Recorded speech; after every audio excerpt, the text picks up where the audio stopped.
yung ganda ng banda yan. Huwag ka na.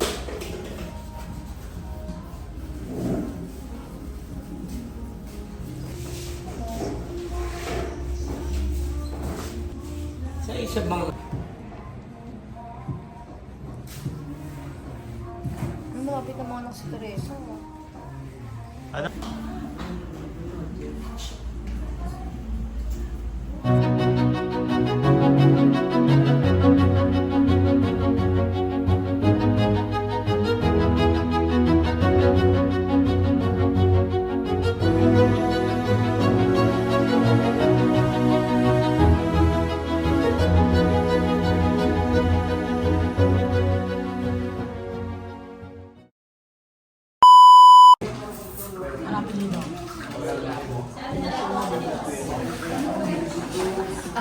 Seconds left. Artworks. Yun na. Kasi pag inintay natin, may papakapunin tayo ng ano. 8, 7, 6, 5, 4, 3, 2, 1, hands down. Let's go! Yung ganda nun. Sige, pakiap. Yan, up nyo muna. Let's go. Habang chinecheck ng ating mga judges, mamaya bibigyan ko kayo ng pagkakataon isa-isa na nandito. Mag-drawing kahit naman ako. Kaya ay maraming salamat po sa ating mga judges na nagbigay po ng oras para sa akin. Siyempre, Kagawa Darwin, our committee chairman, anti-jobs, siyempre siya ang head ng ating anti-drugs, peace and order. Palakpakan naman po natin. At saka, siyempre, si Miss Liza from Pakada, nagbigay siya ng time sa atin. At ang napakagaling pagdating sa arts na pinagmamalaki ng sarili nating barangay, sa barangay Campo, si Kuya Alberta.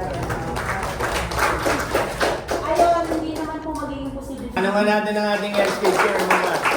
Siyempre ang ating mga judges, ulitin ko, a graduate of Civil Engineering, Civil or Civil Engineering at Adamson University, kung saan din nag-aaral ang ating gold medalist na si Carlos Yulo. Carlos Yulo pagdating sa barangay, Kagawad, Darwin Morit. Darwin Morit! Darwin Morit! Next judge is the Bachelor of Landscape Architecture from Bulacan State University o Bulls. Hindi may tawag yan eh, Bulls. Yeah.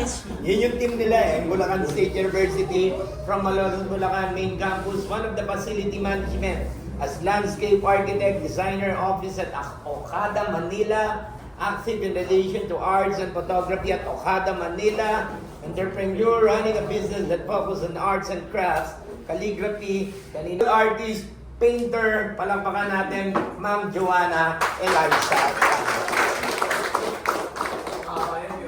Eto na, babasahin na ulit natin na lahat. Kunti lang. Sinabi ko na nga kanina, graduate Technological University of the Philippines with a course of Bachelor of Fine Arts in Advertising. Finally, sa 2019 Shell National Student Art Competition. Etong mabibigat. From 2019 to 2024. Kayadong mahaba, kanina sinabi ko na wala nang dapat alin pa, panoorin natin sa YouTube. Kung sino ba si Goybot. Ang sarili natin, from Agripina, Albert Tabanao.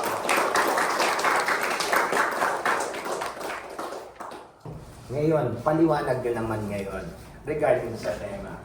Unahin na natin from the desk ang ating painter number 1, si Abasolo. Gumamit po ng mga droga, ng mga bisyo. Tapos naman po, yung dito naman po sa taas, kapag hindi ka naman po gumamit, pag nagsikap ka, ayan po yung pwedeng mangyari. Ano na kong gawa? So ito po yung magiging part 2 niya. So as you can see here, bata po na nag-iisip kung ano yung magiging possibility na mangyari niya in future. Which is, ito na po siya ngayon. Like, representative ng Holy Spirit na palagi po nandyan si God para gumabay po sa akin.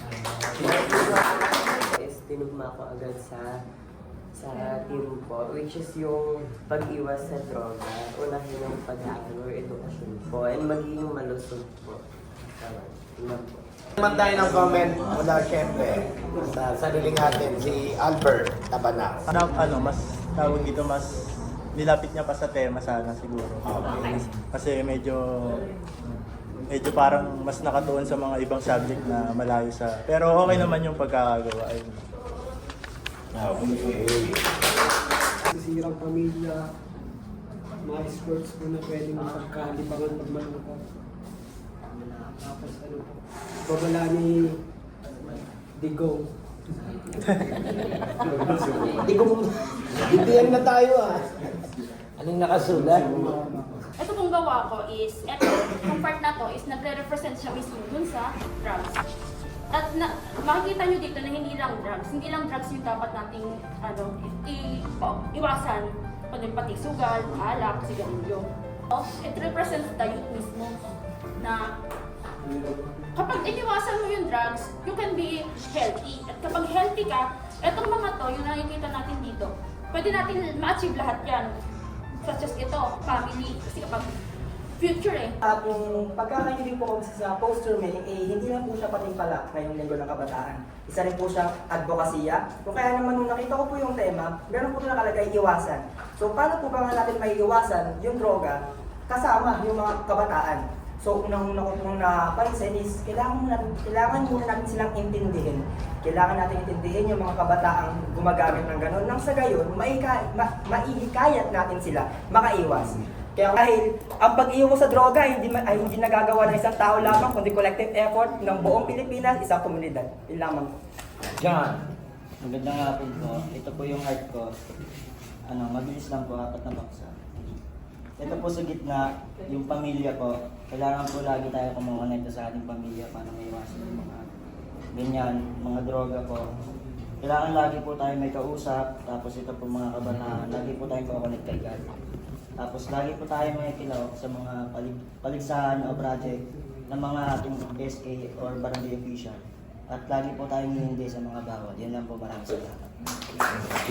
Itong gawa ko po ay tungkol po sa pipiliin mong landas, kung yung magulong mundo o yung mapayapang mundo. Yun lamang. Hindi naman papayag na hindi mahuli at para ipagmalaki ang kanyang gawa. Our artist number 11. Agripina. Ay sa akin po yung hindi po natapos yung gawa ko. Ano ba yun? Ang daming budget. Yan. Hindi po natapos yung gawa ko kasi nagkulang po ako sa color po. Is papaliwanag ko na lang po siya. Yung dalawang po. Ito po yung walang buhay na wala po siyang buhay. Yung kulay niya po yung walang kulay yung buhay niya. Tapos ito naman po yung may kulay yung buhay niya. Then may mga trophy and medal po. Tapos ito naman po yung yung mga drugs po. Ayun lang po. Thank you. That's all.